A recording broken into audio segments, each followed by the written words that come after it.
Hello friends, இன்றைக்கி 30 days weight loss சேலஞ்சோட டே 19. So day 1 பார்த்தீங்க அப்படின்னா வந்துட்டு 63.80 ஆரம்பித்தோம். இன்றைக்கி வந்துட்டு டே 19 62.80. ஸோ 19 டேஸில் வந்துட்டு எனக்கு 1 kg தான் வந்துட்டு குறைஞ்சிருக்கு. ஸோ நான் ட்ரை பண்ணி பார்க்கலாம் அப்படின்னு சொல்லிட்டு தான் வந்துட்டு ஸ்டார்ட் பண்ணேன். பரவாயில்ல, 1 kg குறைஞ்சதே ரொம்ப சந்தோஷம்தான். நேற்று நான் வீடியோ போட்டதுலேருந்து என்ன புரிஞ்சுக்கிட்டேன்னா, என்ன மாதிரி நிறையா பேர் இருக்கீங்க அப்படின்னு சொல்லிட்டு. ஸோ நம்மளால் வந்துட்டு எல்லாமே முடியும், நம்மளும் வந்துட்டு வெயிட் லாஸ் பண்ணி காமிக்கலாம். கவலையே படாதீங்க, கண்டிப்பாக வந்துட்டு நம்மளாலையும் வெயிட் லாஸ் பண்ண முடியும். ஸோ மார்னிங் எழுந்திரிச்சு வாக்கிங் எக்ஸசைஸ் எல்லாமே வந்துட்டு முடிச்சாச்சு. இன்றைக்கி என்னோடய வெயிட் பார்த்தீங்க அப்படின்னா வந்துட்டு 62.80 வந்துட்டு இருந்தது.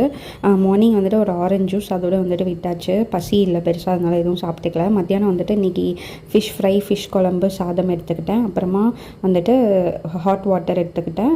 4:30க்கு வந்துட்டு கொய்யா டீ. நைட் வந்துட்டு 2 சப்பாத்தி, ஃபிஷ் குழம்பு வித் குருமாவோட எடுத்துக்கிட்டேன்.